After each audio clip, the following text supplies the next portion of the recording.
Now let me, in areas that are not choice, in areas of strengths like gifts and abilities I've talked to you about, in areas that are not choices, the growth is incremental, it's slow, and it's not large. It's two numbers.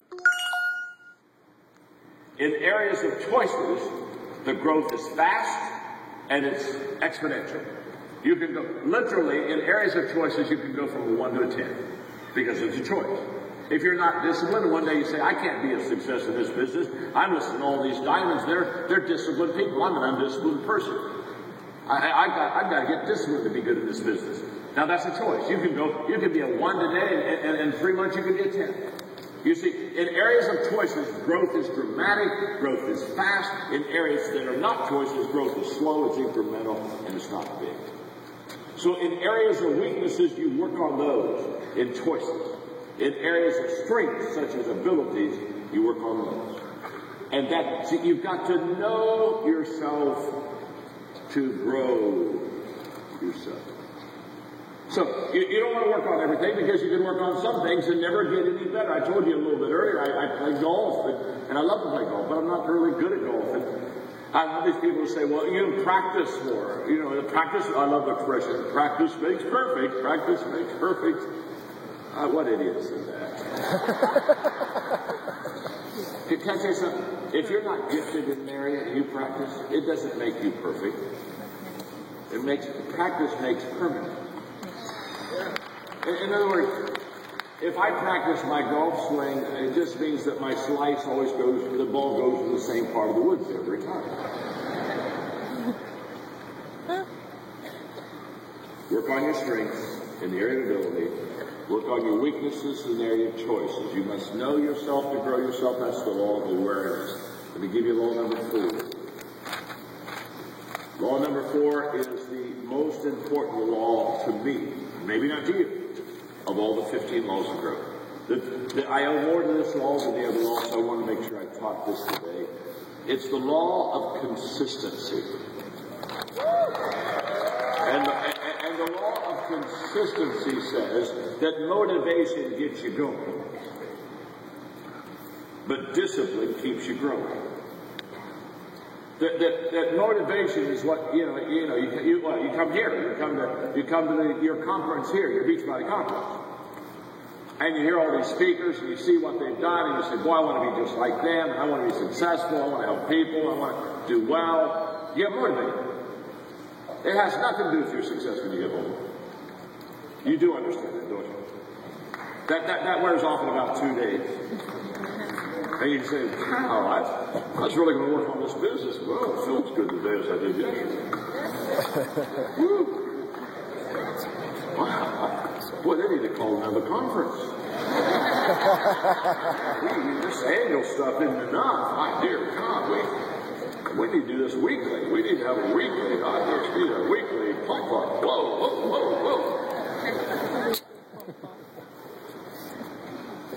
By the way, I'm a motivational teacher, not a motivational speaker. Motivational speakers make you feel good, but the next day you don't know why. You just walk around and say, woo, I feel good. Woo, I feel good. I have no clue. Don't know what to do. I feel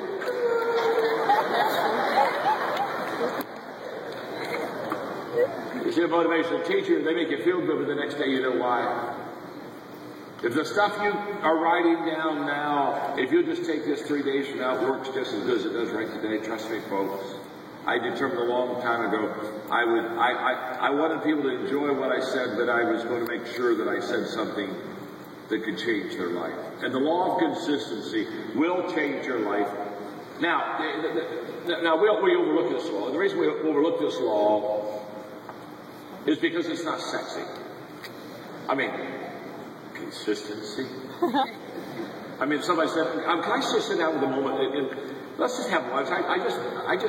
I just look up to you so much, and you've taught me so many things, and there are so many things that are wonderful about you. Can I just talk about you and how wonderful you are? And you said, "Oh, yeah, I have time. Take 4 or 5 hours. Go ahead." But just think how disappointed you are when they start to talk about how wonderful you are, and the first thing comes out of my mouth is, the thing I love about you is you are so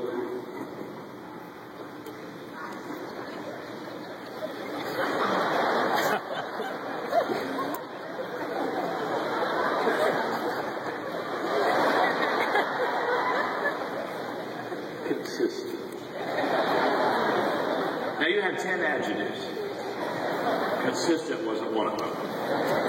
Isn't that true? You see, this is amazing law, but we want to look over it because you see, when the diamonds are up here and they're getting recognized, and everybody's clapping and cheering and they're doing all this stuff. By the way,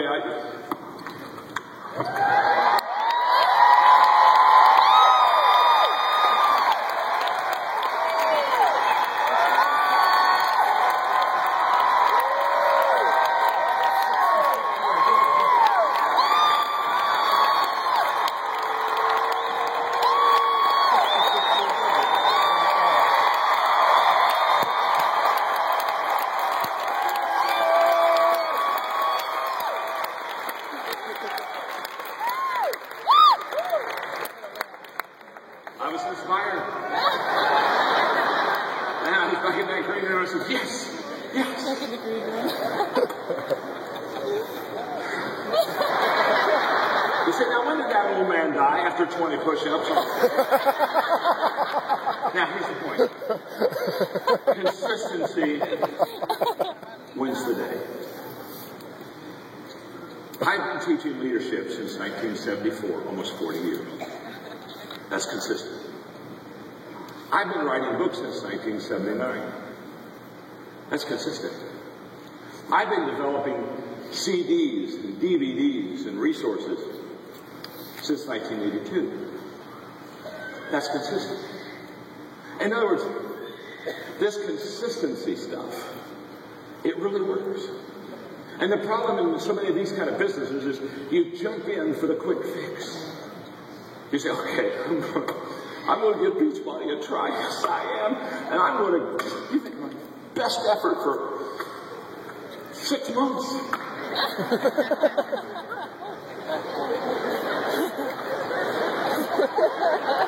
All right, I'll wait a year to go diamond. Listen to me, folks. The secret of every one of the people's successors on the stage is they do every day the things they should do to be a success. And they keep on doing it. For example, people come to me all the time and say, John, you sit on a stool, you got a table, you get a cough drop in your mouth, you get your water, and you talk to people, and you just look so relaxed. Well, I'm relaxed. I'm not nervous. Somebody backstage says, break a leg. I said, break your own. I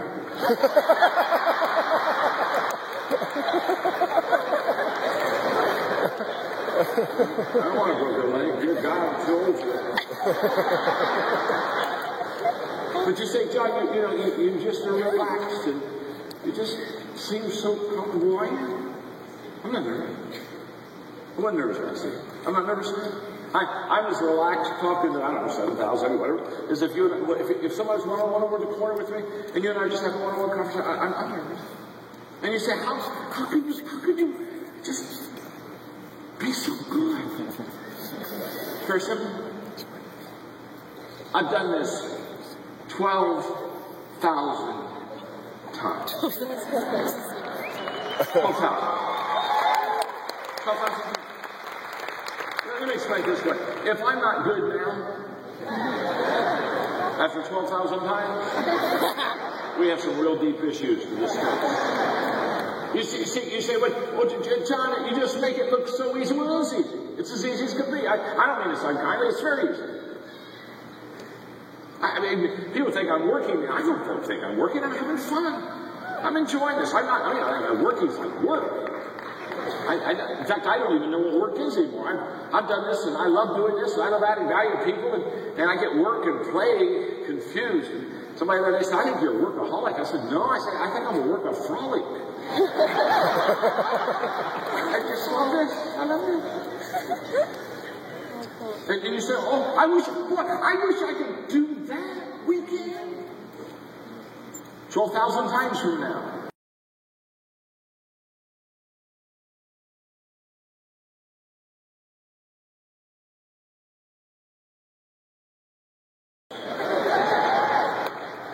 It only takes 12,000 times. Malcolm Gladwell says, nobody becomes great at anything until they've done it 10,000 times. Now, what am I saying? Look, this is consistency. I just do it. You see, by the way, I love this. I love these people who say, okay, this is my first time doing this, and I've never done this before, and I really want to do a good job. And I smile and say, forget it. I said, forget what? I said, forget about good job. What do you mean forget about good job? It's your first time. Listen to me carefully. My name's John. I'm your friend. Listen. Nobody's good the first time. Nobody. Nobody's good the first time. You weren't good the first time you tried to talk. You didn't one day just get up and start talking in sentences to your parents.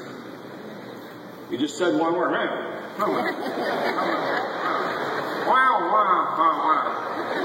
And the only people that knew what you said was the grandparents. Grandparents interpreted it for you for the next 2 months. You weren't any good when you first started. And when you started walking, you weren't any good. You didn't get up and say, I want to walk a block with my family today. You took a step and you fell down. Listen to me. I'm your friend. You're not good the first time. So quit worrying about being good the first time. You don't need to be good the first time. You just need to have a first time.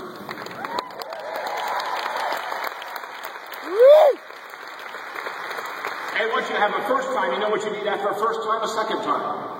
And after the second time, you need a third time. And after the third time, you need a fourth time. After the fourth time, you need a fifth time. After the fifth time, you need a sixth and seventh and eighth and ninth and 10th and 11th and 12th and 13th, 14th, 15th, 16th, 17th, 18th, 19th, 20th. Hundreds. Listen. You're not good the first time. It's not your goal to be good first time. It's just do it the first time. Do it the first time. And you learn, and you get a little better, and you get a little better, and you get a little... You see, the law of consistency says you will not be good at anything unless you have been consistent over a long time. You just won't be. So relax. The next time you're worried about doing something good for the first time, just start laughing at yourself. Because everybody else is. You're not supposed to be good the first time. You're just supposed to start. I tell people all the time, just get started. I love people. They come to me and say, okay, John, I know you've written over 70 books, and I want to be a writer. I want to write. And could you just tell me, what's the secret of writing? Okay? Oh, this is a toughie. You want to write a book? Yes. Okay. What you do is you get a pen, piece of paper, and you start writing.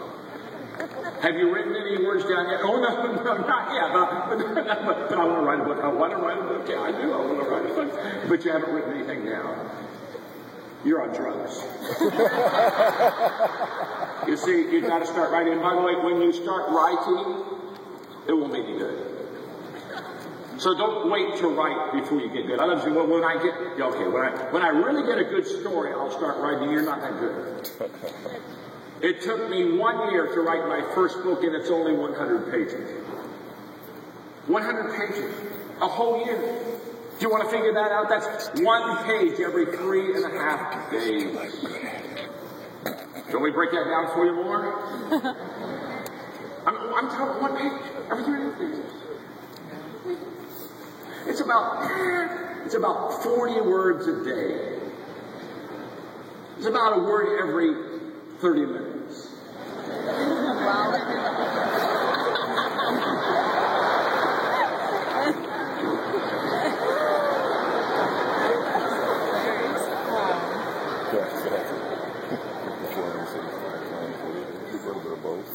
And I had in my 100 pages, I had 33 chapters.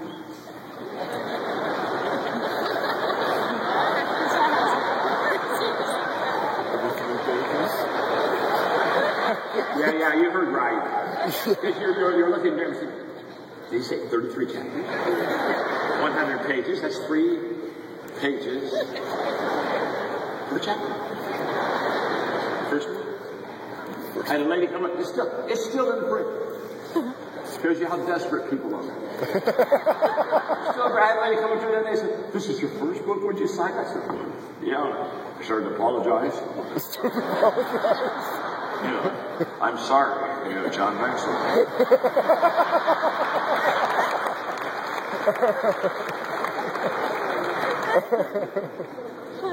and she said, oh, I love this book. And I just stopped right and said, you do? Oh, she said, I love this book. She said, I said, what do you love? She said, the short chapter. She said, just 3 pages. She said, it's easy to read. She said, what made you, I mean, this is ingenious. What made you think of just doing 3-page chapters in your book? I said, lady, it was my first book. Let me explain to you. It took me weeks to do 3 pages. In fact, some of the chapters were 2 pages too long. It was my first book. You're not good when you do your first. You're not good. You're not going to be good. You don't even try to be good. You just got to go. You see, the law of consistency, he said, the only way you'll ever become great at anything is to be consistent at something. Did you get it? The only way you'll ever become great at anything is to be consistent with something.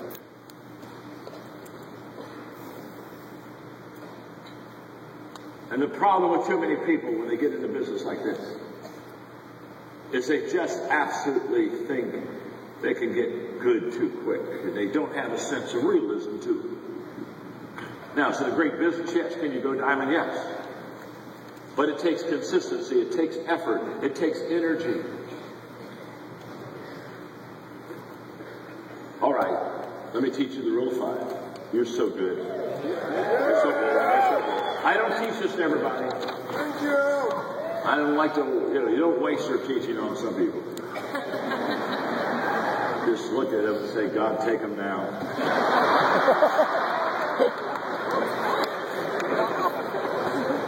Doorbell rang, nobody's home. But you're good. You're good. You're ready. What I want to teach you for the next 8 minutes will change your life. Yeah, now I'm not saying could change your life. If you can grab what I want to teach for the next 8 minutes, you'll catch me like the guy caught me last night. I was in one of those little candy stores getting me some licorice jelly beans for my nourishment for today, for my preparation. And he came up to me and he said, John, he said, I heard you 7 years ago, you changed my life. He said, tell me about it. Rule of 5. I'm going to teach you the rule of 5, and this will change them. So look at your neighbor and say, this will change your life. This will change your life. Look back at your neighbor and say, and it needs to be changed.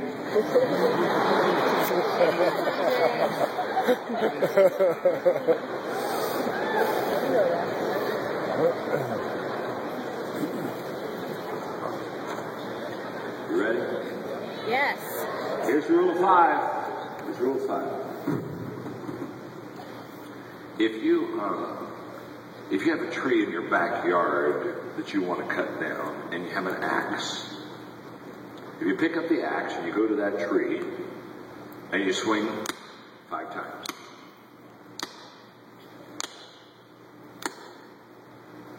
Put the axe down. Next day, go out in the backyard, pick up the axe, go to the same tree.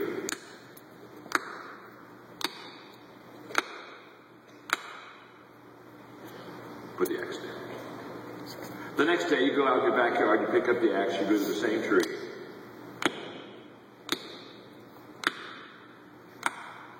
5 times. If every day you pick up an axe and you go to the same tree, and you take that axe and you swing 5 times at that tree, just 5. Not 15, not 50, not 500. 5 times.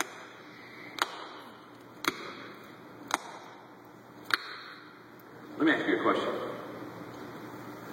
What is eventually going to happen to that tree? That tree will fall. Absolutely. Case dismissed. We don't need to talk nor debate or question about the tree falling. It will fall. And what's interesting is we only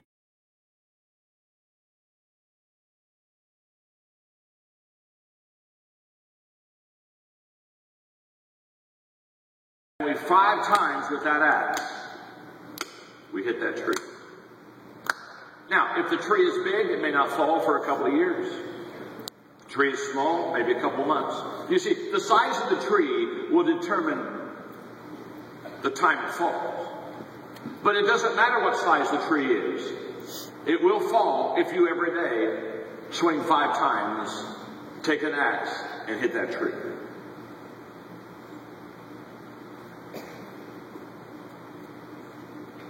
You've got to ask yourself a question this morning. What's my tree? What's my dream? What do I really in my life want to accomplish? And by the way, it's what's my tree, not what are my trees.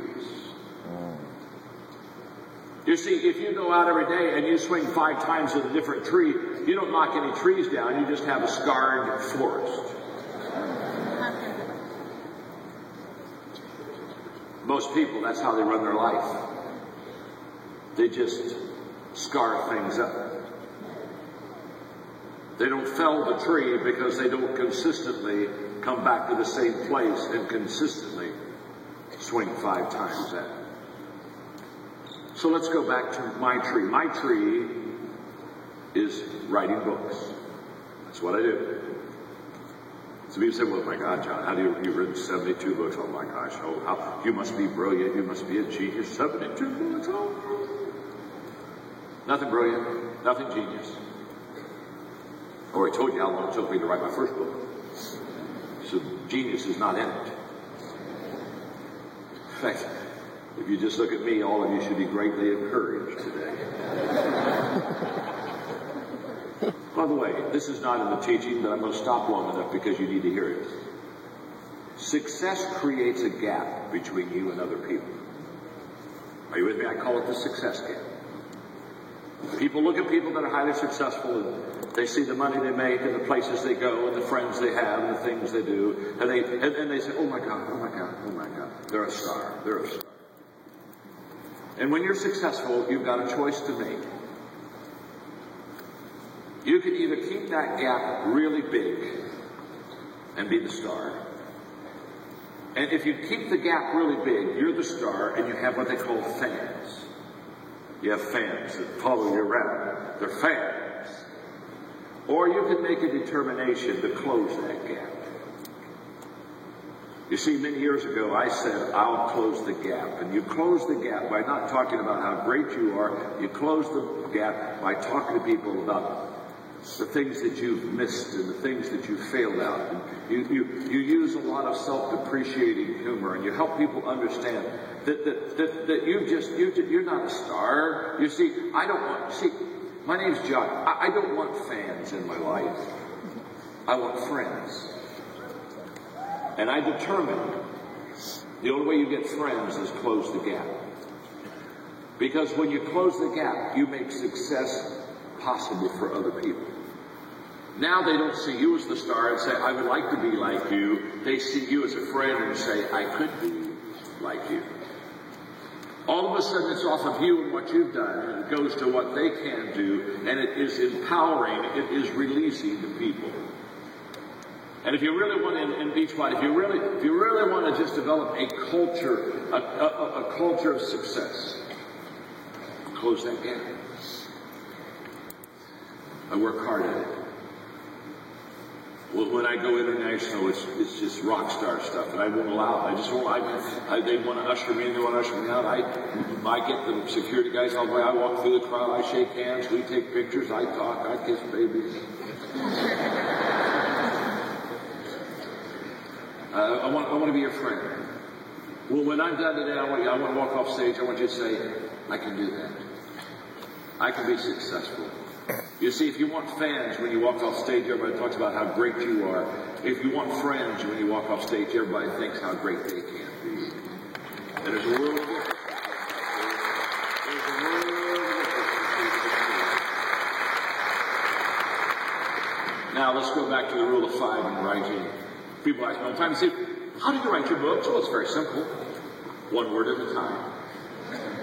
I've not found another method. I've tried a couple times to a blank page, look at it and go, Be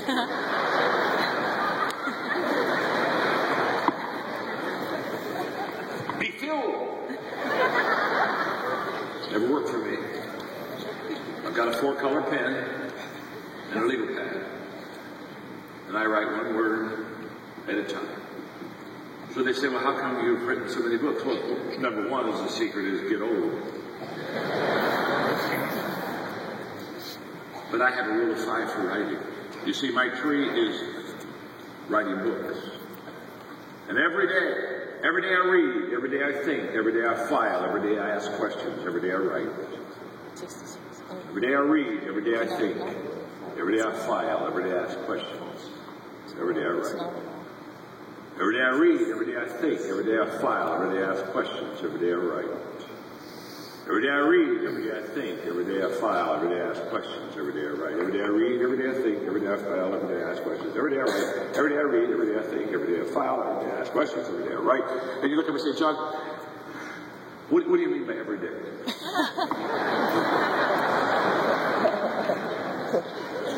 What I mean by every day is every day. Now, okay.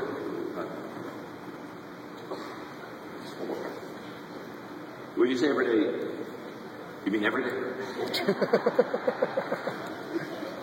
Can I tell you something? Every Christmas. Here's what I do every Christmas. Every Christmas I read, think, file, ask questions, right? Guess what I do on my birthday? Every birthday I read, think, ask questions, write, file. Guess what I do on my anniversary? None of your business. But during the day I read, think, file.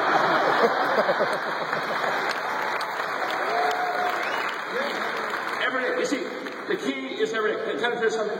You're better to do essential things every day than big things someday. We overestimate the event. We underestimate the process. And the law of consistency says you can't do that. You can't underestimate the process. The secret. Okay, here, I told you earlier, I'd tell you the secret to success. You thought I'd forgotten it. I've forgotten. I'm going to tell you right now, the secret, no, I'm going to tell you right now, it was just too fast. You'll take it for granted. I'll make you wait longer. But look at the neighbor and say, sometime John's going to teach you the secret of success. Go ahead and tell him.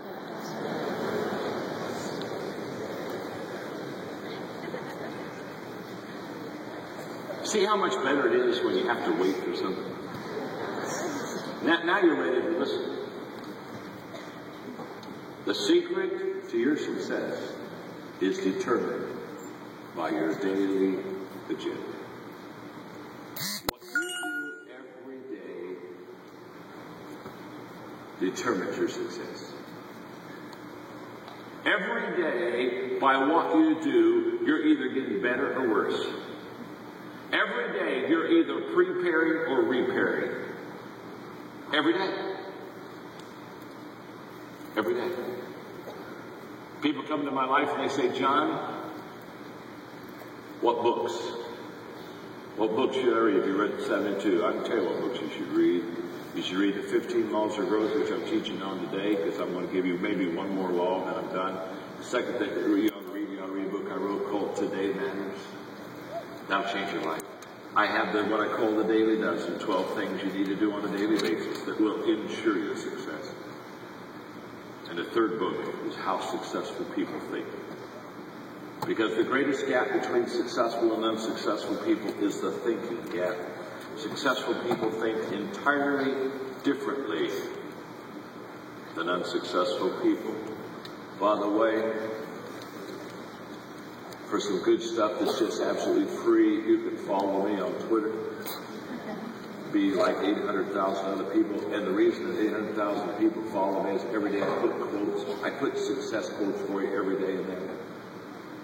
On Friday I blog a new lesson every week on success. It's free. You can go on the web and get Minute with Maxwell every morning, 60 seconds, where I take a word and I talk to you about how that makes you a better leader. That thing's gone viral all over the world. They're all free. So just go to johnmaxwell.com. You'll get anything. It's all free. It's all free for you. That stuff is. Books aren't.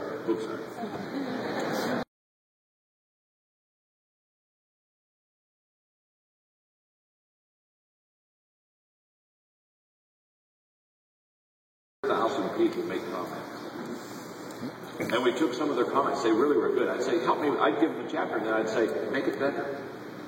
And they'd give me ideas. We averaged changing 6 to 7 things per chapter. And I'd say, just give me your name. Give me your name. And I'd put their little thought in there, and I'd give them credit. I said, I'll give you credit. I won't give you royalties, but I'll give you credit. And then, when the book came out, they were surprised. I took their pictures, and I put it all over the book. So when they got the book, they said, here I am.